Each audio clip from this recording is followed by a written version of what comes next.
Please allow me 5 minutes to do a summation of today's session. We have heard two very important announcements. First, from the Chief Minister, that he will get an EXCO approval to declassify all the reclamation concession agreements signed until today. All the previous agreements will be signed and it will be made available for public scrutiny. I think that is something that we have always promised to be open, to be transparent. Second is to the issue of independence of DEIA consultant. Here you heard just now from Rajendran, the engineer, that the Sesi consortium would have to, the appointment of DEIA consultant will be determined by the state government under the agreement, but will be paid for by the consortium to ensure that the consultant is not appointed by the concession company. It will be appointed by the state government. I would say that, like Friday afternoon session, there is an overwhelming response and excitement to the Transport Master Plan approval. Everybody is looking forward to it. Everybody wants to work to ensure it can be implemented. But of course, the issue the people want to see is due process must be taken. Every stage of the way towards implementation must be done according to the law of this country. That, I think, is a commitment by the state government and by the consortium. Second, compliance. I'm sure the federal government will not let us free to choose not to comply. And we have said many times even to the consortium, no approval, no go for the Transport Master Plan, and no payment. That is the business risk the consortium has to bear. No approval, no Transport Master Plan, no payment.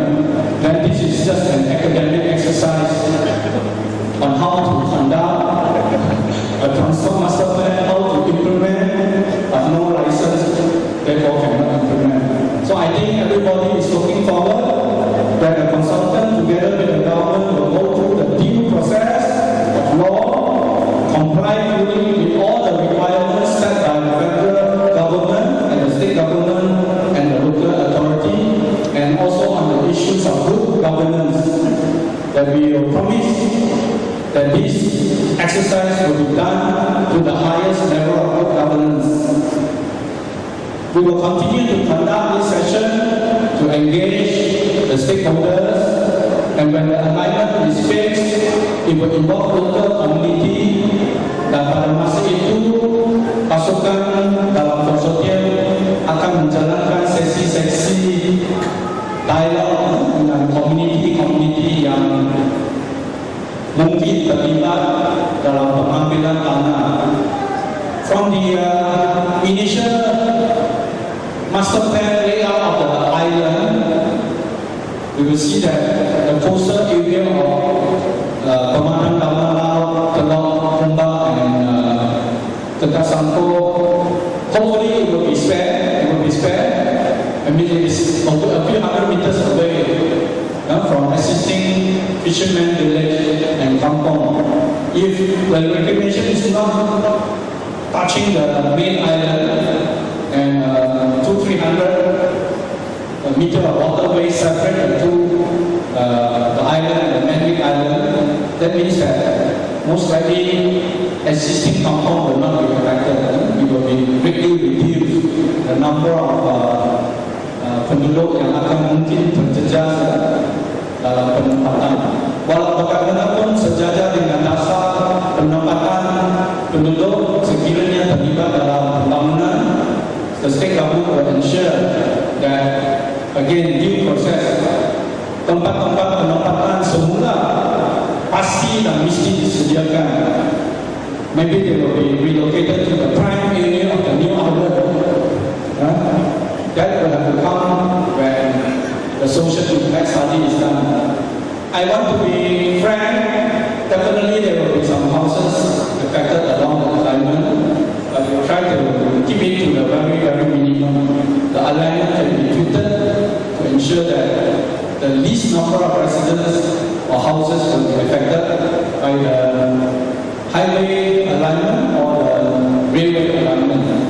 Jadi dengan kata-kata ini, saya mau ucapkan terima kasih kepada rakyat negeri Pulau Pinang yang prihatin tentang Transport Master Plan dan isu-isu sampingan, khususnya isu tampakan derak laut dan bagaimana ia mungkin membawa impak kepada environment, kepada sosial dan ekonomi bagi penduduk-penduduk negeri Pulau Pinang ini, termasuk Sumatera.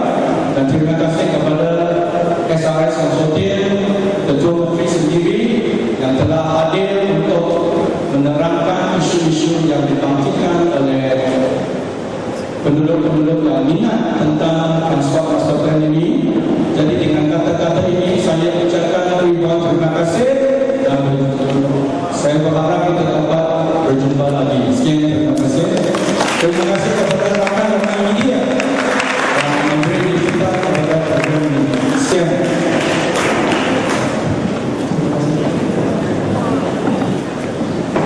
ไม่ยังไม่บอกชิคซี่ก็สั่งได้ให้ลงผมเลยก็ถือดู open tender ว่ะเดี๋ยววันแล้ว open tender ว่ะ25 and 35 no problem ไม่หัวเสียแฟร์ล่ะ we talk about the old one old tender new one but the 35 is just approved so that's not a problem they haven't even done the EIE yet but it's just approved I think that's minor the main one is the major one you know like what Rajan said what he said about this the EIA consultant appointed by the state but paid by the contractor but E&O was approved by the previous government so they follow the law they appoint the consultant who gives the report where the DOE according to the law they see whether it's acceptable or not so where the state's role is not there so that's the difference. How about the reclamation where the state insisters on the SRS to appoint an independent consultant to do? No, it's just preliminary study. I mean, come to the state, will they use the same methods like the done? We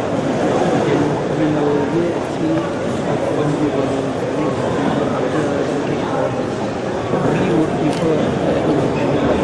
Always independency is a big question. Actually, if you are a professional, you are supposed to be independent. If you are a professional, so we will look into all the aspects of this study before we do.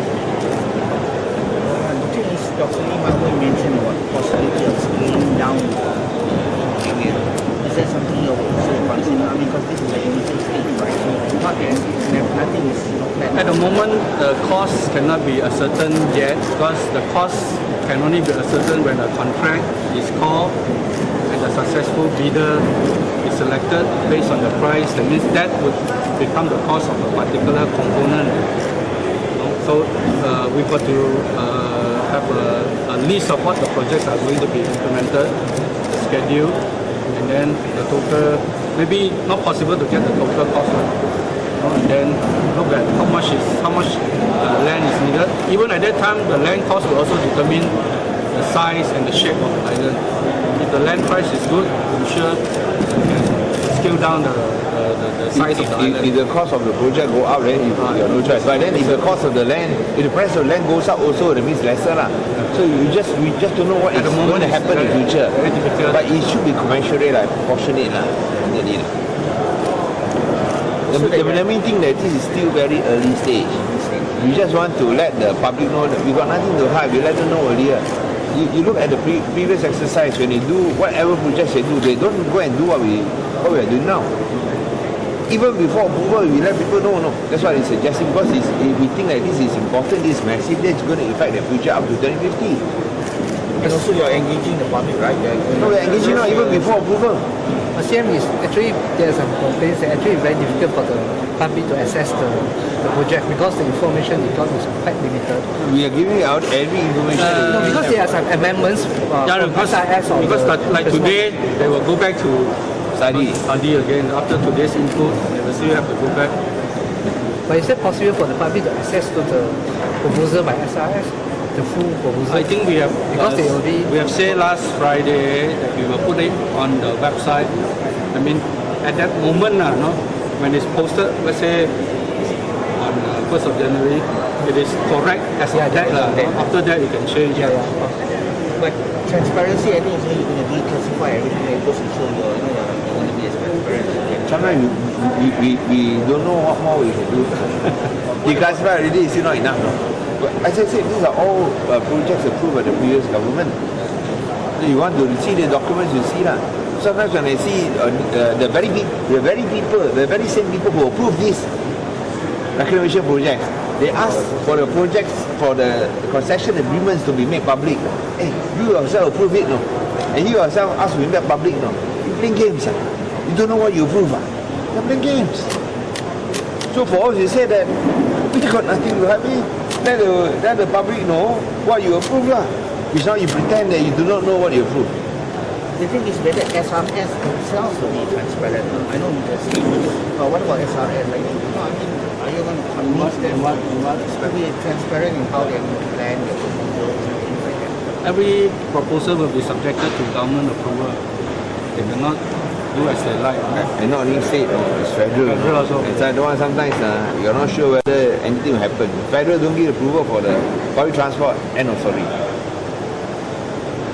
And now even though they're not paying for it, they can still be bloody-minded about it and not give approval. What can you do? So don't think that you see all these LRT lines okay already, no. If let's say they want to be bloody-minded about it, they don't approve, so what? You don't give. Just as we give you 6.5 billion ringgit every year, I give you back 2%, so what? What can you do? So we can spend so much time talking about it, and the federal government don't want to approve, you all wasted your time already. So we have to continue as it is. Okay? I think we are given enough already. But the LRT, just now, Mr. Sito said the figures, the statistic for the population figure actually very big discrepancies. So it's very vulnerable. The question of what. I think the proposal was big. When we called for the RFP, we attached the HELCRO report as a base document for every company that bids for the project. So probably they use that base figure from HELCRO to submit. I think they have said that they have a study on the projection of population figure 10 years, 20 years, 30 years from now. Thank you very much. Thank you very much for coming. Spend 2 hours under the rain. Okay,